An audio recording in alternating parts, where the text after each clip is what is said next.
Bonjour à tous, aujourd'hui on va parler de la rupture du grand pectoral à travers un cas clinique d'un patient tétraplégique. Il s'agit d'un homme de 39 ans, tétraplégique, qui présente un hématome spontané du creux axillaire, sans douleur particulière. Il est difficile de savoir quand sont apparus les symptômes.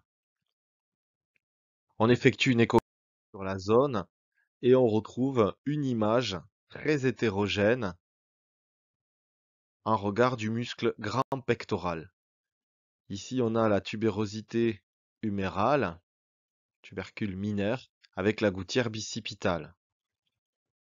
On compare le côté controlatéral. Dans le côté controlatéral, on voit bien le tendon du grand pectoral s'insérer sur la berge latérale de l'humérus. Sur le côté lésé, on a le tendon qui est visible, sans invulsion osseuse, mais la jonction myotendineuse du grand pectoral est très hétérogène. On voit mieux sur cette coupe l'hétérogénéité de cette jonction du muscle grand pectoral. Sur cette image, on retrouve la gouttière bicipitale avec le tendon du long biceps qui est bien en place et le tendon du muscle grand pectoral qui entoure le long biceps. Cette bonne position du tendon du long biceps dans la gouttière montre qu'il n'y a pas d'arrachement osseux du tendon du grand pectoral et qu'il s'agit d'une lésion myotendineuse.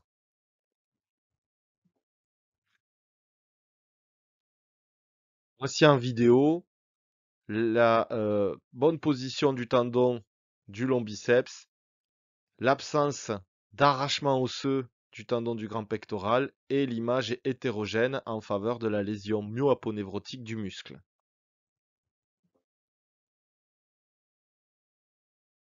On peut constater même ici la présence d'un hématome avec une image hyper échogène en faveur de sang cailloté.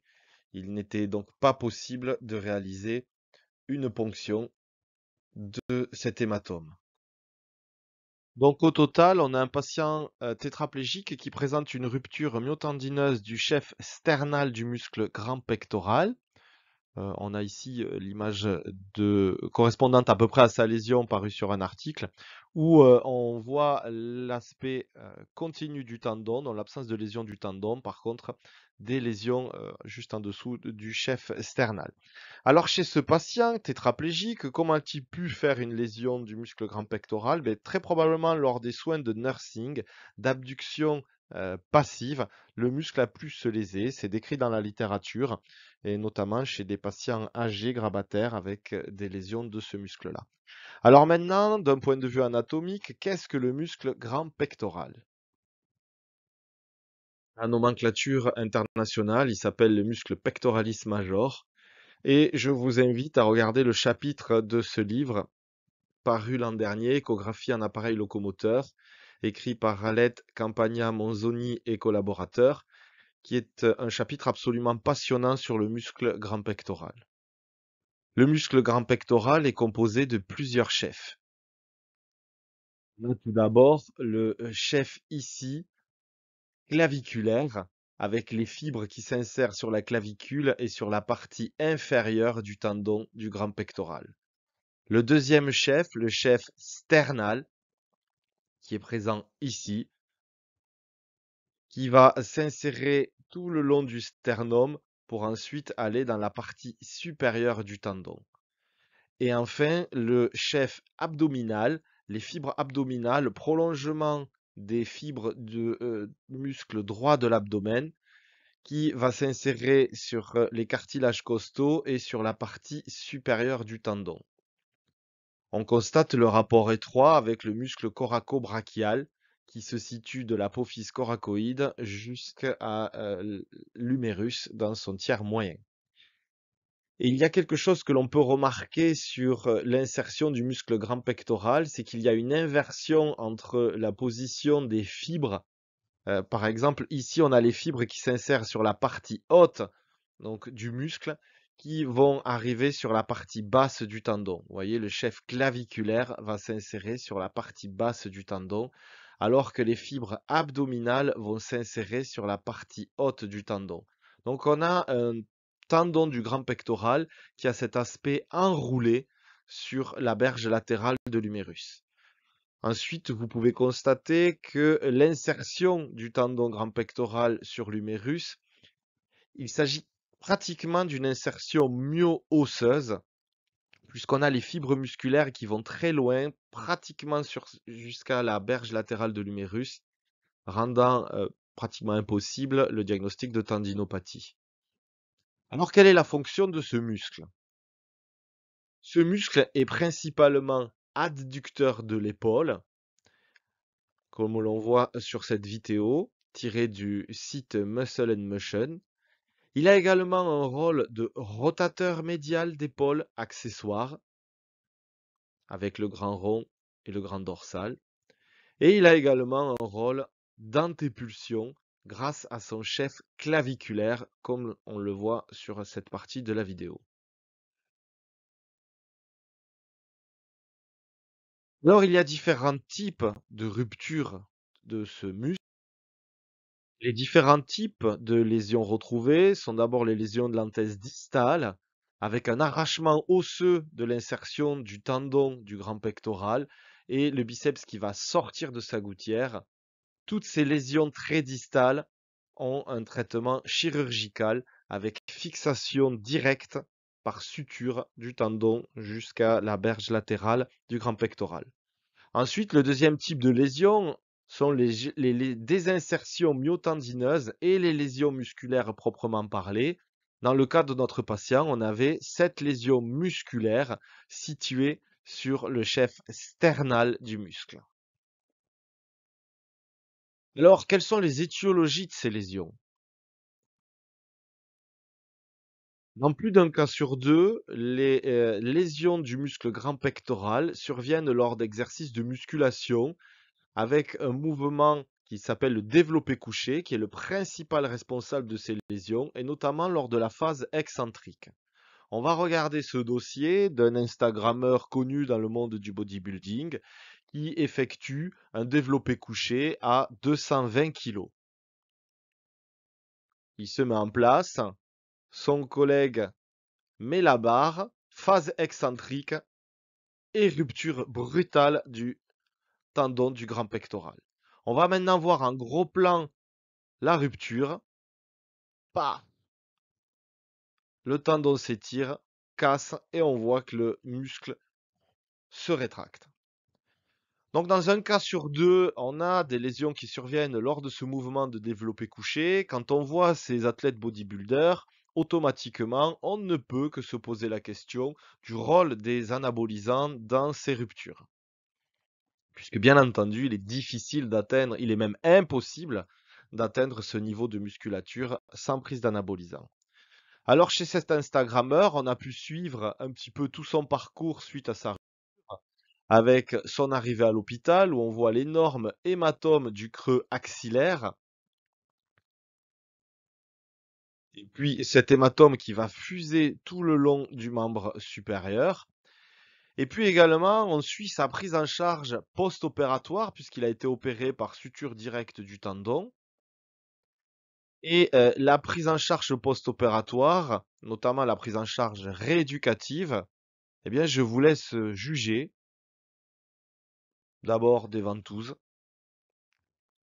de la thérapie par infrarouge, de la cryothérapie localisée, de la thérapie, de la cryothérapie corps entier. J'ai pas de commentaires à faire. Concernant le diagnostic, vous verrez qu'en aigu, ben, c'est très facile de faire le diagnostic lors d'une rupture du muscle grand pectoral en phase aiguë, puisqu'on a cet hématome du creux axillaire, ce qui était le cas chez notre patient. L'hématome était peu important chez notre patient. Ici, on a une grande rupture avec un hématome majeur. Par contre, quand on est en phase chronique, il peut parfois être un peu plus difficile de faire le diagnostic. À ce moment-là, on va utiliser le signe de la prière. On va demander au patient de mettre ses mains en prière et de pousser pour effectuer un mouvement isométrique de contraction pas un mouvement, pardon, pour effectuer une contraction isométrique du muscle grand pectoral. Et à ce moment-là, on va voir apparaître un creux en faveur de la cicatrice lésionnelle. Ici, chez ce bodybuilder, on retrouve effectivement un trou au niveau du grand pectoral comparativement au côté contralatéral en faveur d'une cicatrice de lésion du muscle grand pectoral. Les autres étiologies, les sports classiques, rugby, football, ski, et puis une étiologie très malheureusement sous-estimés sont les soins de nursing chez les patients âgés grabataires, avec notamment cet article de 2003 qui montrait les ruptures du grand pectoral chez les patients âgés en soins de long séjour. Ça l'a touché préférentiellement les femmes. Alors dans la littérature, je n'ai pas retrouvé de lésions chez des patients tétraplégiques, mais peut-être que c'est sous-estimé. Enfin, donc on a vu que dans 83% des cas, il s'agissait de lésions intrinsèques. Il peut s'agir de lésions extrinsèques par traumatisme direct dans 17% des cas, notamment lors des AVP, des sports de combat et des tirs avec des fusils de gros calibre. Lors d'un important mouvement de recul de la crosse sur la poitrine, on peut avoir des lésions musculaires extrinsèques du grand pectoral.